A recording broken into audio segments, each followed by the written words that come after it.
उसने मन में सोचा मेरे पास और तो कुछ है नहीं।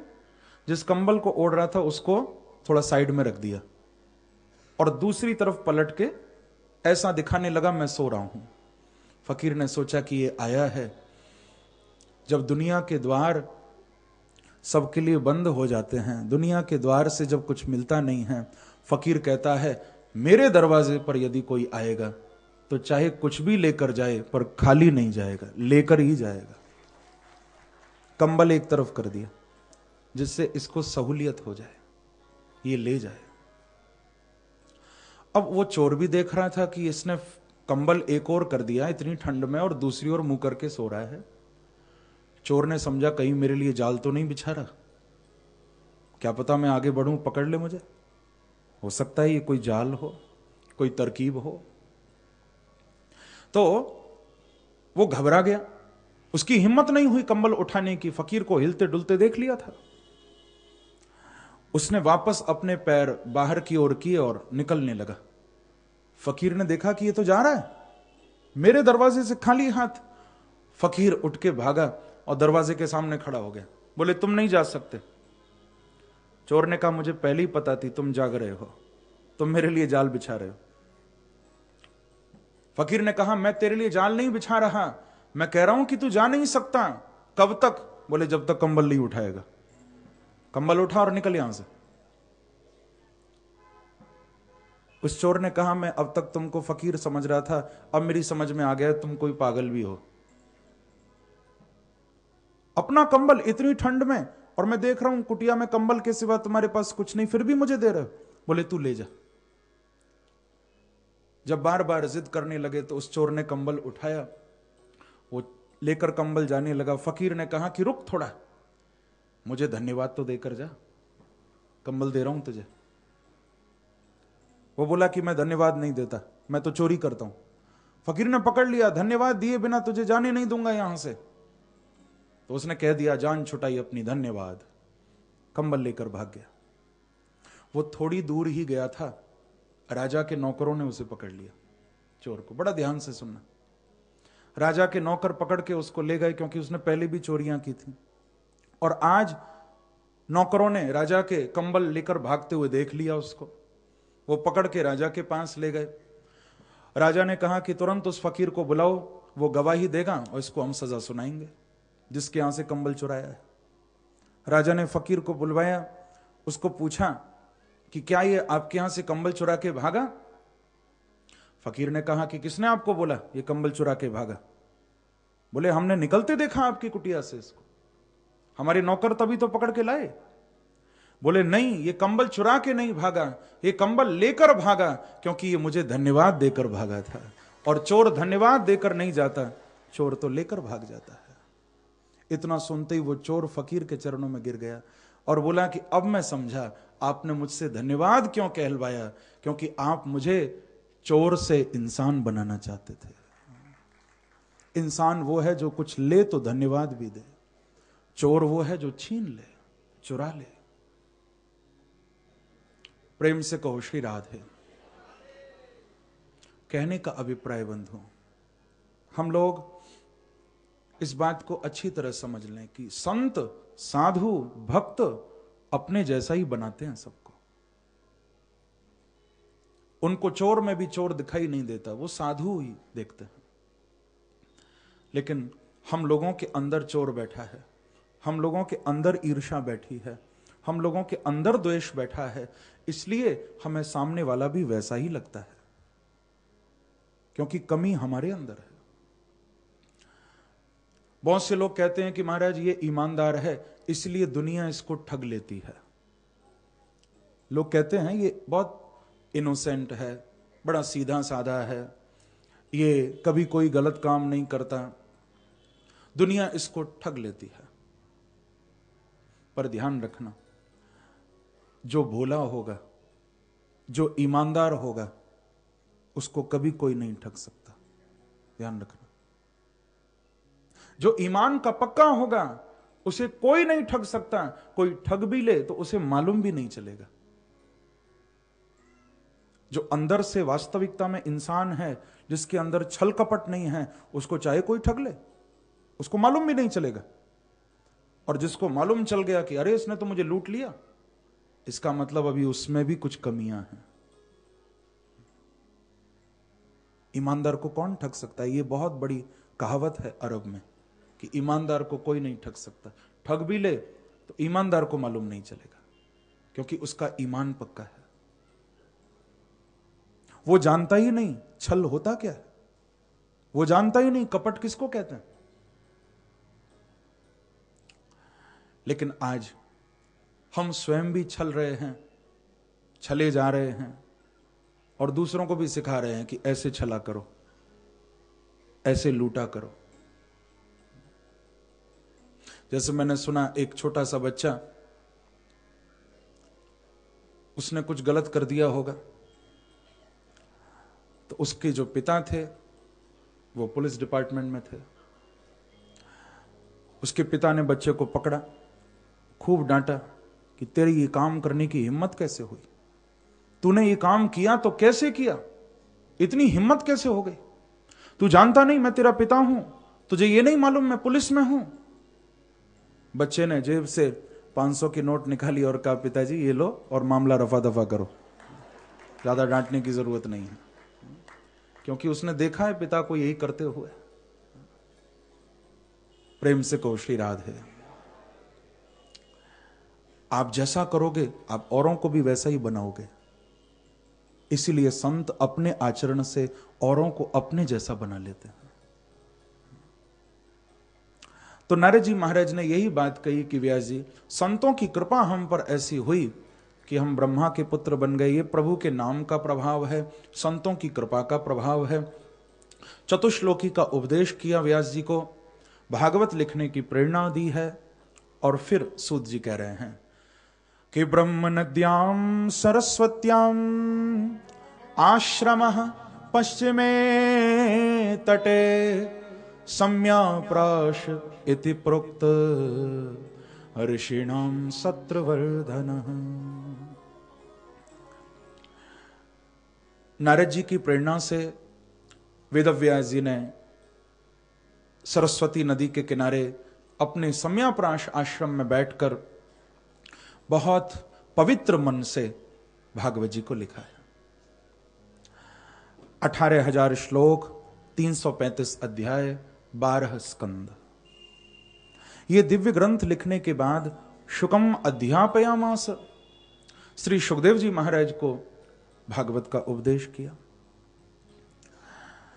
सुखदेव जी ने अपने पिता के चरणों में बैठकर इस ग्रंथ को विधिवत सीखा है, पढ़ा है, सुना है। अध्यापयामास शब्द है, अध्ययन किया है सुखदेव जी ने, क्योंकि ये तो प्रकट होते ही वन की ओर निकल गए थे ना। सूत जी ने कहा है कि यम प्रव्रजंत मनपेतमपेत कृत्यम द्वैपायनो विरह कातर आजुहाव पुत्रेति तन्मयतया तरवोभिनेदुः तम सर्वभूत हृदयं मुनिमानतोस्मि। सुखदेव जी महाराज तो प्रकट होते ही अपनी मां के गर्भ से जैसे ही बाहर निकले तो यम प्रव्रजंतम सन्यस्य गच्छन्तम, श्रीधर स्वामी जी कहते हैं, जन्म लेते ही, प्रकट होते ही प्रव्रज्या ग्रहण कर ली है, सन्यास की ओर निकल पड़े हैं। जो जन्म से सन्यासी हैं,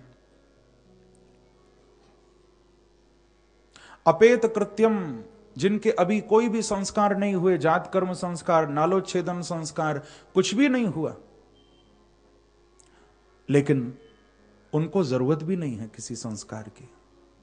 जो मां के गर्भ से ही सारे संस्कार पूरे करके आ गए हैं, अब उनको जरूरत नहीं, क्योंकि 12 साल तक अपनी मां के गर्भ में हरि स्मरण किया है, भगवान का भजन किया है मां के गर्भ में सुखदेव जी ने 12 साल तक। जब निकल नहीं रहे थे, वेदव्यास जी ने बाहर से कहा था कि पुत्र अब निकल आओ, अब तुम आ जाओ, अब तो 12 साल हो गए हैं, बाहर आ जाओ। तो सुखदेव जी महाराज यही बोले थे कि पिताजी बाहर आकर क्या करूंगा? बाहर निकलते ही भगवान की माया हमारे चारों ओर लिपट जाएगी। हम तो यहीं ठीक हैं, क्योंकि बाहर आऊंगा तो माया मेरे चारों ओर लिपट जाएगी। यहां माया का कोई काम नहीं, क्योंकि मां के गर्भ में हूं और मां के गर्भ में माया नहीं होती। मुझे तो यहां बांके बिहारी का भजन करने में बड़ा आनंद आ रहा है, क्योंकि एक संत को और क्या चाहिए? पुंड्रम मुद्राम तथा नाम माला मंत्रश्च पंचम अमीहि पंच संस्कारा परम एकांत हेतवः। संत को और कुछ नहीं चाहिए, बस एकांत मिल जाए, उसका भजन शुरू हो जाता है। और संत तो जहां जाए एकांत ही है। ये संत शब्द की एक परिभाषा बन गई। संत वो है जो एकांत में रहे। हम लोग तो वो हैं कि एकांत में भी भीड़ में ही रहते हैं। संत वो है जो भीड़ में भी चला जाए फिर भी अपने प्यारे की मस्ती में उसको एकांत ही लगे। हम एकांत में भी रहेंगे तो हमको लगेगा बड़ी भीड़ है चारों तरफ, चाहे कोई ना हो, मन तो है ना साथ में। मन ये लगने नहीं देता कि हम एकांत में हैं, मन भगाता है।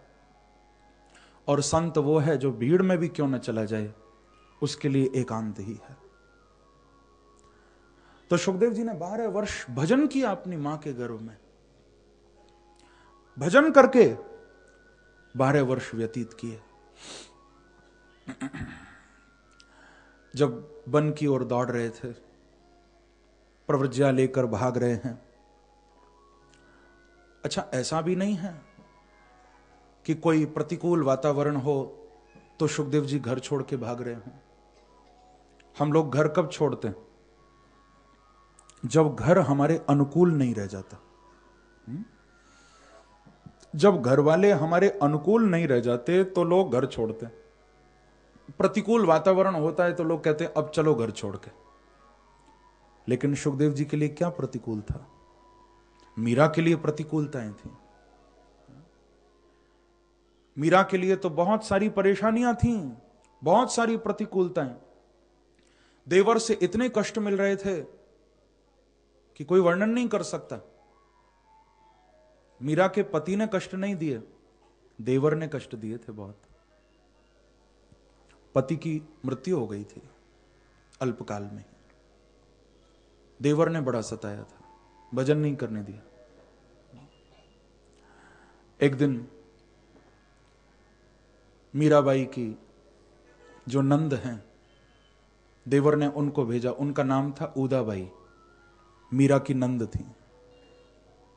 उदाबाई को भेजा कि इसको समझाओ, नहीं तो हम मार डालेंगे, कह दो भजन करना बंद कर दे।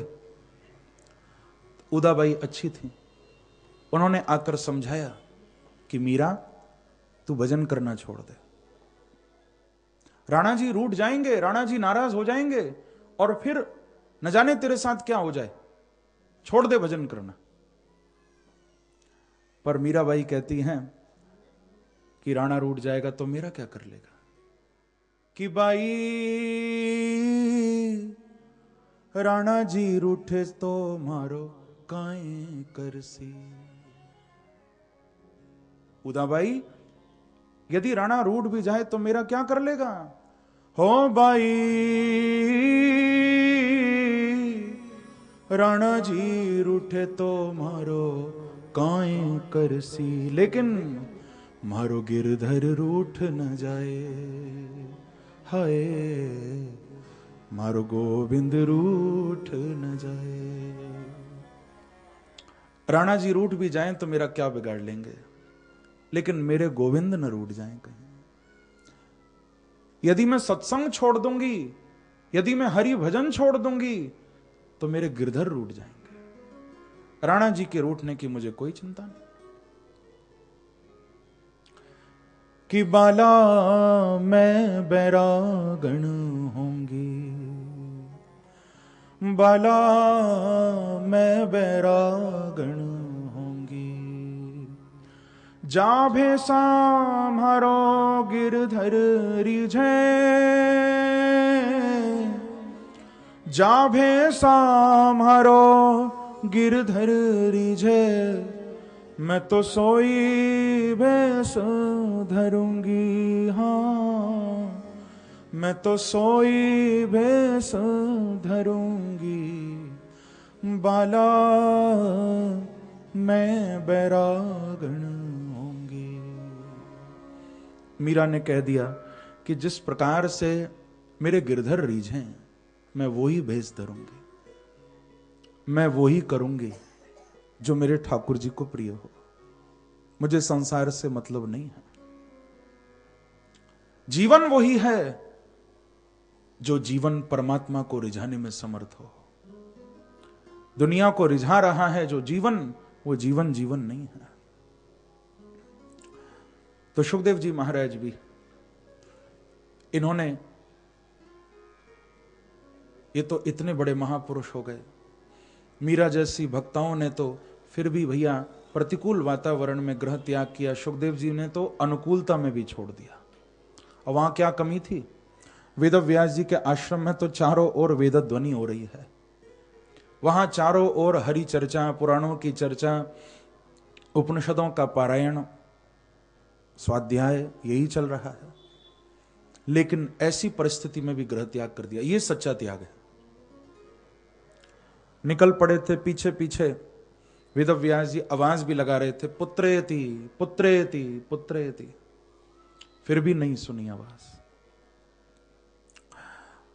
विरह कातर आजुहाव, विरह से कातर होते हुए वेद व्यास जी ने आवाज लगाई थी, आजुहाव, हे पुत्र हे पुत्र हे पुत्र। लोग बोले कि व्यास जी, माया ने आपको भी नहीं छोड़ा, आपको भी पकड़ लिया माया ने।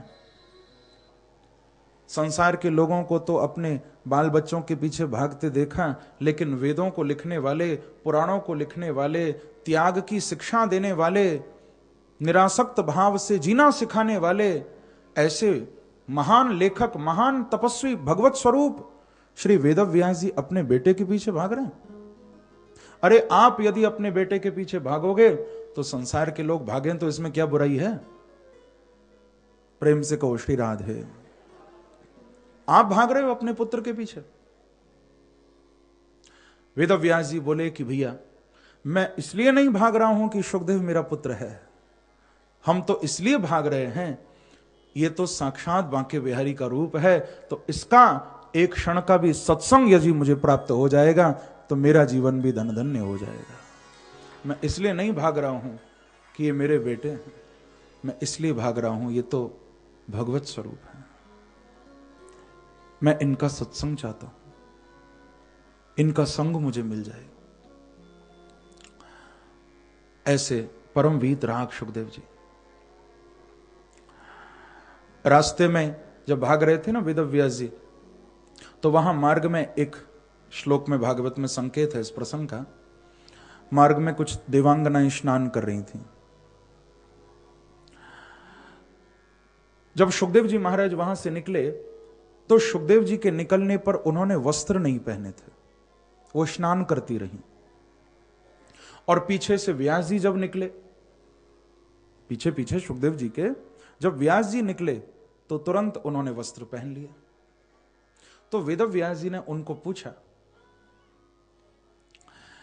कि अभी थोड़ी देर पहले मेरा सुकुमार 16 वर्ष का किशोर मेरा पुत्र यहां से निकला, सुखदेव आपने उनको देखकर तो वस्त्र नहीं पहने, और मैं वृद्ध हो गया हूं, मेरी दाढ़ी सफेद हो गई, बाल सफेद हो गए, वृद्धावस्था हो गई, मुझे देखकर आप वस्त्र पहन रहे हो।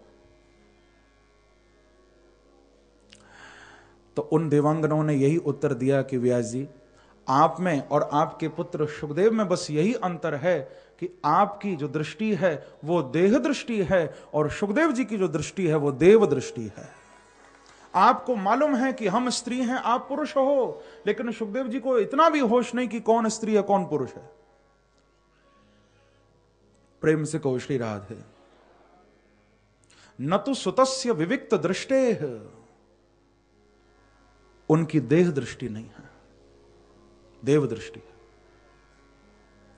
ऐसे सुखदेव जी महाराज व्यास जी थोड़ी देर तक पीछे गए, जब सुखदेव जी अंतर्धान हो गए वन में, लौट आए वापस, चले गए सुखदेव जी। लेकिन मन में बड़ी इच्छा, और ये इच्छा पहले नहीं, ये भागवत को जब लिख दिया तब इच्छा उठी कि आज मेरा बेटा होता तो मैं उसे सिखाता। पहले ये इच्छा नहीं उठ रही थी। भागवत जब पूर्ण हो गया, भागवत ग्रंथ को जब लिख दिया, तब मन में भाव उठा कि मेरे पुत्र होते तो मैं उनको सिखाता, मैं अपनी धरोहर उनको देता। तो अपने शिष्यों को भागवत के श्लोक याद कराए थे कि आप जाओ और वन वन में जाकर इन श्लोकों को गाओ। मेरा पुत्र सुखदेव यदि कहीं बैठा होगा तो जरूर आएगा, इन श्लोकों को यदि उन्होंने सुन लिया तो जरूर आएंगे। तो फिर वन वन में जाकर व्यास जी के शिष्यों ने खूब श्लोक गाए। वैशंपायन, सुमंतु, पैल, ये सब व्यास जी के शिष्य, इन सब ने खूब गाए श्लोक। सुखदेव जी एकांत में बैठे हैं एक वृक्ष के नीचे, समाधि लगा के, बड़ा ध्यान से सुनना। पहला श्लोक जो भागवत का कान में पड़ा था, बड़ा अद्भुत, भागवत के वेणुगीत प्रसंग का श्लोक व्यास जी के शिष्य गा रहे थे। सुनते ही सुखदेव जी के कान खड़े हो गए। केवरहा पीडं नटवर वपुः कर्णयोः कर्णिकारं विभ्रदवासः कनककपिशं वैजयन्तीं च मालां रन्ध्रान् वेणोरधरसुधया पूरयन् गोपवृन्दैः वृन्दारण्यं स्वपदरमणं प्राविशत् गीतकीर्तिः। बड़ा अद्भुत श्लोक है, बहुत अद्भुत। इसमें हमारे प्रभु के रूप का वर्णन है। वरहापीडम, संस्कृत में वर कहते हैं मोर पंख को। जिन प्रभु ने अपने माथे पर सुंदर मोर पंख धारण कर रखा है, और केवल हमारे कन्हैया ने नहीं, राम जी ने भी लगाया था मोर पंख। रामचरितमानस में गोस्वामी जी ने वर्णन किया है, मोर पंख सिर सोहत नीके। भगवान राम ने भी धारण किया, श्याम सुंदर ने भी धारण किया, बांके बिहारी ने भी लगाया था। इसके भी कई कारण हैं कि मोर पंख क्यों लगाया प्रभु ने। एक साधारण सा कारण तो यही है जो पूज्य गुरुदेव सुनाते हैं अक्सर, कि मोर ब्रह्मचारी पक्षी होता है, उसके अंदर ब्रह्मचर्य होता है। जब मोर नृत्य करता है, आंखों से आंसू गिरते हैं, मोरनी उनको पीती है और गर्भ धारण कर लेती है। कोई समागम नहीं होता, संबंध नहीं होता, मोर ब्रह्मचारी पक्षी है। तो मेरे बांके बिहारी बोले कि भैया मैं ऐसे ही किसी को अपने सिर पर नहीं बिठा लूंगा, जिसके जीवन में संयम है, जिसके जीवन में ब्रह्मचर्य है, वो तो मेरे सिर पर बैठने योग्य हो जाता है। तो मोर पंख धारण कर लिया। ठाकुर जी कहते हैं संयमी को मैं अपने सिर पर स्थान देता हूं, सबको नहीं। और दूसरा, ये जो मोर था, ये हमारी किशोरी जी का प्रिय मोर था, राधा रानी का। और किशोरी जी बड़ा प्रेम करती थी इस मोर को, बहुत प्रेम। एक दिन जब ठाकुर जी पधारे, राधा रानी से प्रार्थना की कि आप हमारे साथ महाराज के लिए नृत्य के लिए पधारो। तो किशोरी जी मान करके बोली कि प्यारे, आज मैं आपके संग नृत्य करवे नहीं चलूंगी। बोले क्यों? बोले पहले आपको हमारे मोर के साथ